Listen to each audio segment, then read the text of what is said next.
네, 지사님. 우리 더불어민주당 대선 후보로 선출되신 거 일단 축하드리고요. 감사합니다. 예, 지금 의정부에서 수원까지 아침에 달려오는데 국정감사를 위해서 오는 시간 동안 이 뉴스를 보는데 이 남욱 변호사 입국에 관한 또 그 내용들이 너무 많더라고요. 이 천화동인 4호의 실소유주고 이 배당 수익을 1천억 대 가까이 갖고 갔고 지금 굉장히 핵심적인 인물로 이렇게 취급을 받고 있는데 그만큼 뉴스 메인에 뜬다는 것은 국민적인 관심이 높다는 거고 분노가 크다는 거죠. 그렇습니다. 이 대장동 개발 사업에 얽힌 수많은 의혹들 가운데 이 국민이 분노하고 있는 핵심적인 부분들은 사실 이 개발 민간업자들이 이 불법적으로 천문학적 이익을 가져간 것, 그리고 그 업자들이 대장동 개발 진행 과정에서 이 각종 특혜를 받을 수 있도록 무슨 불법 로비를 할 수 있도록 해준 정치 법조 세력들과의 유착 의혹, 그냥 그 모든 부정부패, 그 비리 그 자체 아니겠습니까? 그렇습니다. 예, 저는 이 많은 의원들께서 좀 세부적인 내용들을 아주 복잡한 내용까지도 좀 상세히 설명을 주셨지만 간단히 정리를 해보면 결국은 불법적으로 돈 번 놈들, 그리고 그 돈을 벌 수 있게 해준 놈들, 그리고 그 대가로 돈을 또 받은 놈들, 이렇게 세 종류가 있다고 저는 생각을 합니다. 이런 화천대유, 천화동인, 김만배, 남욱, 유동규, 정여각 이런 토건 세력들, 그리고 공영 개발을 철저하게 반대하고 민간 개발을 밀어붙이려 했던 과거 한나라당 신영수 국회의원, 그리고 새누리당 시의회 의원들, 그리고 뇌물까지 받은 일부 부패 공직자들, 설계를 주도했다 이런 주장이 있는 유동규를 포함해서요. 그리고 이제 특혜를 주었는지 어쩌는지 많은 의혹들 속에서 이 곽상도 의원의 경우에는 이 아들이 50억을 받았다는 게 굉장히 지금 사실로 밝혀져서 논란이 되고 있는데, 결국은 이 돈 받은 사람들도 곽상도, 박영수, 최재경, 권순일, 거기다가 이제 그 자문 변호사를 살펴보면 박근혜 정부 임명 고위 법조인들이고요. 저는 지금 검경 수사가 이제 슬슬 속도를 내고 있지만 이 대장동 부동산 개발에 얽힌 이 불법적으로 돈 번 놈들, 돈 벌게 해준 놈들, 그리고 돈 받은 놈들, 이 범죄 카르텔 정말 이 발본 세관에서 뿌리 뽑아야 되지 않겠습니까? 네. 방금 지사께서 이 우리나라 개발 부정 비리가 너무 많다, 그리고 거기 이해관계가 많기 때문이다 이런 답변을 하시다가 중단되셨는데, 네. 대체 그런 것들을 뿌리 뽑으려면 어떤 노력을 해야 되는지 잠깐 설명 부탁드리는데요.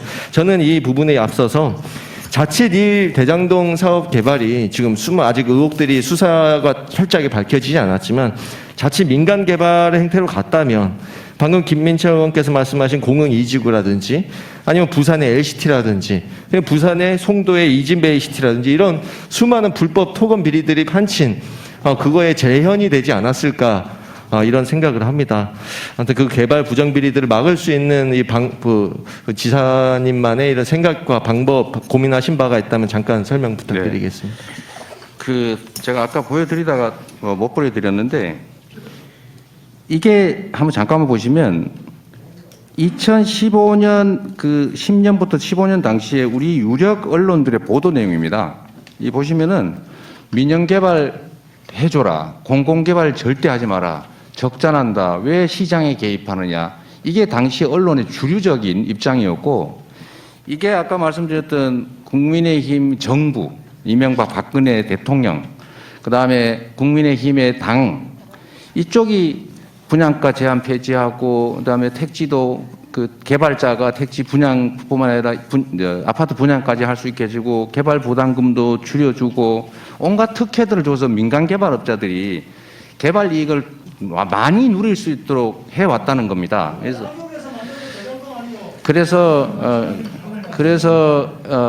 제가 한 일은 절반의 성공을 한 거죠. 방해 때문에.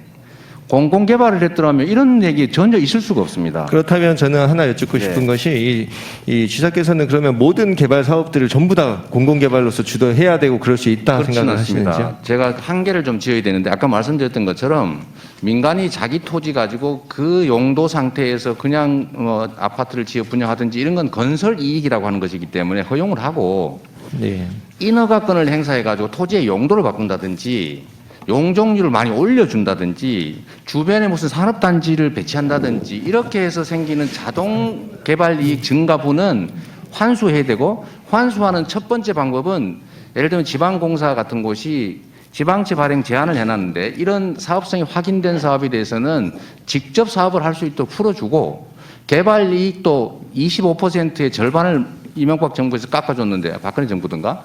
네. 그런 것도 많이 올려서 70~80% 이상 환수하게 하고 또 회계 조작도 못하게 막고 지사님, 이렇게 해야 된다고 생각합니다. 알겠습니다. 최대한의 공익 환수를 위해 노력하셨다는 부분 좀 설명을 충분히 하신 것 같고요. 이 관련해서는 이제 또 충분히 설명을 들었으니 또 시간이 얼마 남지 네. 않아서 짧은 질의 하나 드리도록 네. 하겠습니다. 예, 우리 참 경기도도 산업재들로부터 참 자유로울 수가 없는 것이 작년에 이 2020년 한익스프레스 물류화재 사고도 있었죠. 그렇습니다. 예, 38분이 사망을 하신 굉장히 안타까운 사고였고, 연달아서 용인에서도 물류센터 네. 화재가 있었고, 평택항에서 올해 4월에 이 컨테이너 터미널에서 또 젊은 청년이 이렇게 사망하는 중대재해 발생을 했습니다. 이제 국회에서도 중대재해처벌법이 드디어 올 1월에 통과가 됐고요. 그리고 이 7월 2차 추경에서도 이 산재 예방을 위한 예산도 포함된 바 있습니다. 하지만 이 정부와 국회가 이렇게 산재를 줄이기 위한 노력을 아무리 해도 여전히 올해 상반기에만 341건이 발생하고 345명이 사망을 했죠. 예, 지난해 같은 기간보다 약간 줄었지만 여전히 이 사망자 수가 뭐 큰 효과가 없다 이런 주장들이 있는데요. 물론 지금 그 고용노동부에서 다양한 노력들, 뭐 신규자를 더욱더 많이 배치하려고 한다. 그리고 뭐 청산율 제고를 위한 성과를 달성했다는 주장들이 있지만 이 국민들은 그 부분에 대해서 체감을 크게 못하고 있는 것 같습니다. 국민 만족도도 낮은 상황이고요. 지사께서는 지금까지 고용부에 이 집중되어 있는 근로감독 권한을 좀 지방정부가 이 나눠받아야 된다. 마치 노동경찰 제도처럼 이렇게 말씀을 하시면서 현장 단속을 좀 늘려야 된다 말씀을 하셨는데, 그 부분에 있어서 뭐 경기도의 경우에는 19년도 노동국을 신설하시며 근로자 보호를 위해 노력도 하셨고, 또 다양한 제안들 정부에다가 해주셨는데 그 부분들에 대해서 이 중대재해를 실질적으로 저감할 수 있는 특단의 대책이 네. 있는지 고민해 주실 부분이 있으면 말씀 좀 네. 아시겠지만 저 자신이 이제 산재 장애인입니다. 그리고 정말 아까 이은주 의원님께서 말씀하셨던 것처럼 안전하지 못한, 보호받지 못한 작업장에서 젊은이들을 포함한 우리 노동자들이 전 세계에서 가장 많이 사망하고 또 장애를 입고 이제 부상을 입습니다. 이걸 막는 방법은 사실 어렵지 않습니다. 첫 번째는 산재로 사람이 죽었을 때 부담하는 비용, 제재, 이거보다 죽었을 경우에 평소에 위반함으로써 얻는 이익이 더 크기 때문에 이런 일이 벌어집니다.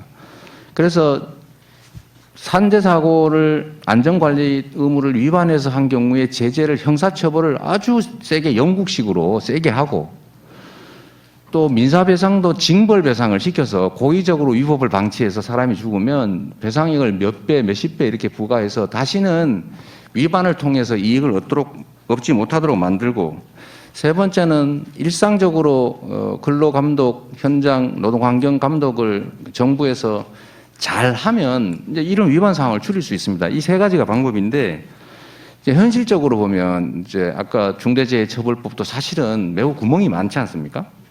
그리고 이제 그 배상도 징벌배상 제도를 도입해서 좀 세게 해야 되는데 그것도 쉽지가 않고, 특히 노동부의 근로감독관 수가 지금 2,900명, 그것도 많이 늘려서 2,900명 수준인데 이 숫자로는 약 400만 개에 해당되는 사업장을 관리가 불가능합니다.